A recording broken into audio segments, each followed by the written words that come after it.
Hey guys, I got a Honda Odyssey 2007 here, and the issue having is this is our spark plug. Obviously not good. It was having some misfires. I've had problems. It's right back here in cylinder 3. It was having misfires, which has been a problem with this even after I did the valve cover gaskets and resealed the spark plug holes. It lasted 2 years and then started having a misfire again, so I pulled the coil out, which was pretty much toast. So basically I took the hex screw out of the coil, like that one, and couldn't get it to come off. Finally my husband He-manned it and broke the top right off it, and this was still back there in there. And we tried all sorts of stuff to get it out, could not get it out. Ended up cranking the engine over and shot it out. But unfortunately, when we did that, our spark plug also shot out and ruined the threads down there. So the first thing I tried was I bought one of these thread chasers. It's got the 3/8 drive, and put some grease on it to try to catch any shavings, and tried to just clean up the threads, but it's too blown out. That's not gonna work.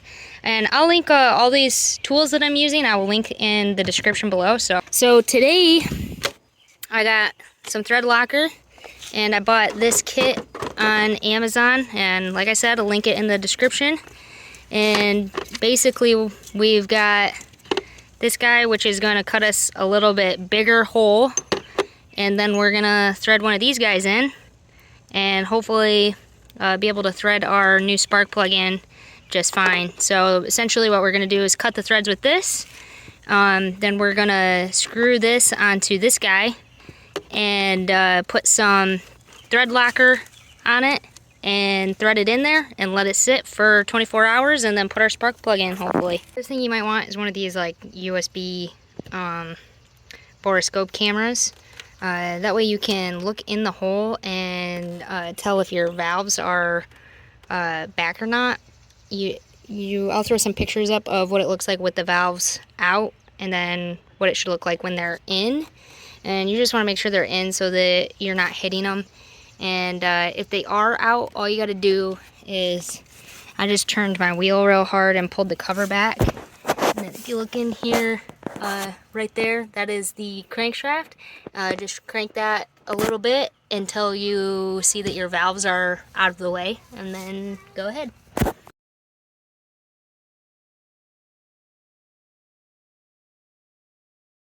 Alright, so the first thing we're going to do is we're going to take this piece. It's got the 3/8 drive, or 3/8 drive this side, sorry. And then this is going to put our tap in. First thing you got to do is this little screw. Now unscrew that a little bit so that we can get our tap in there. Put your tap in and then tighten that screw down so we don't lose our tap in there for some dumb reason or something. So get that tight. Oh, and this is a 2.5 metric hex key. So just normal grease here, and you just want to put some grease all on the end, a healthy amount, because you want to be trying to collect as much of the metal shavings as you possibly can while you're tapping this, because the less shavings in there, the less chance you're gonna screw something up in your engine. So, all right. We're working on this back cylinder, which is going to be really hard for me to try to let you guys see. Here's the view from the back. I don't know if I'm going to be able to hold the camera and do this, but I will try. We got our thing with our grease on it, our tap. Now, let's see. I'm going to try to...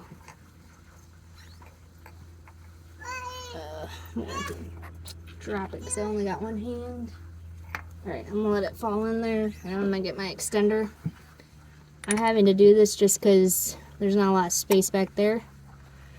That's why I'm putting the extender on second. Alright, so we're gonna be going clockwise. So just like righty-tighty, lefty-loosey. Make sure that you're try to get as square as you can. Let's see. I might have to do this with 2 hands. Alright, I got my new threads cut, which was actually pretty hard because I got one of these ones with the taper so that I wouldn't have to drill because it's way back there. And when it got to the taper part, it just was not biting. So what I ended up having to do is I put this in there, and then I used this crowbar and I put it like, how did I have that? Like this. I had it like this so it was pinned against the ratchet, and then going like this, so it's putting a lot of downward pressure on the tap. And that's how I ended up getting it to bite. I had to have 2 people, so I held the ratchet up to hold the pressure on, and my husband spun the ratchet, and that's how we got it to bite. And then we took the crowbar off and got it cut down like that. So if you end up having that issue, that's one way to solve it. The thing is, after I had cut all my threads, I tried to clean it out by running this back through a couple times until it comes out more like this, where there's not any shavings collecting on it, and it's going threading in easy and coming out easy. The thing I did to reduce the metal shavings is I duct taped extra hose I had just laying around to my shop vac and stuck that down in there and tried to just move it around and tried to collect any metal shavings that I might have missed. Another tip that I've seen from other people is to actually start your vehicle and try to push out any shavings while you don't have anything. Make sure there's nothing in the hole, obviously no metal and stuff like that, and that will hopefully help push all the metal shavings and stuff. And I've also seen people spray some brake clean down there. I did start it. I don't think it damaged anything, so proceed at your own risk. All right, next step is to figure out what size, I'm not sure what this is called, but I'm gonna call it a sleeve. What size length sleeve you need. So I took my new Sparkplug here that I have and just tried to match which one was closest without being too long, which I figured is this one. So you take your sleeve and you're gonna screw it onto this guy. All right, so I got mine screwed on. You want these studs to be on the top so that when it goes in, that's on top, because that's gonna, we're gonna use this to pound on it to try to spread those spikes out. So I got this, then you wanna get your thread locker here, and you're gonna just cover your threads with it. I used a healthy amount. I'm not sure. I made sure all my threads were covered. And then you're just gonna put an extender on here. This is a 3/8 drive, and put it in there and screw it in clockwise. When you're screwing this in, it should go in pretty easy, and this lip right here will catch when you are hitting the top, or whatever you want to say. So don't worry about accidentally going in too far. Just go all the way until you'll feel it hit, and then just make sure it's good and snug, and you're good to go. After you have it screwed in, don't remove this piece until your thread locker is set, which this one says 10 minutes, but I'm gonna let it sit for about 30 minutes to an hour actually, just to make sure that it's set before I remove it so that I don't accidentally pull my sleeve out, just to be safe.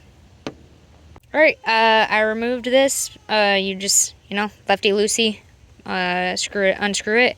I waited about 30 minutes to make sure my thread locker was set, but I didn't want to accidentally have it set to this as well and make it really hard to get out. So I took it out after about 30 minutes where this was set, but not so set that you can't get this off. So, alright, next thing we're gonna grab is this, which I believe is called a Swedger, according to the instructions. Alright, so I'm just gonna drop that down in there, and I don't know if I can get this other piece on. That might be too long. Yeah, It's gonna be too long because then I don't have any room to swing. Basically what I did is I dropped this down there, and then I just put this on top of it, even though it doesn't lock in. You know, just do what you gotta do, I guess, sometimes. And then just tried to hit it as hard as I could with this. And hopefully that spread out these little studs that are at the top of these sleeves. All right, after you've done that, you're ready for your spark plug. And the directions that came with this kit said that you should go behind this with like one of these thread chasers. I'm not sure how super necessary it is. Probably if you're screwing in and you're having a hard time because it's not lining up very good, or like it just feels like there's something in the way, then I probably would use this just to make sure all the new threads are clear. But I'm not gonna worry about it. I'm just gonna throw my spark plug in and make sure you torque it down, and you're good to go. Hey, thanks for watching. If you found this helpful, like and subscribe. And if you have a video you want to see, let me know in the comment section. Stay independent out there.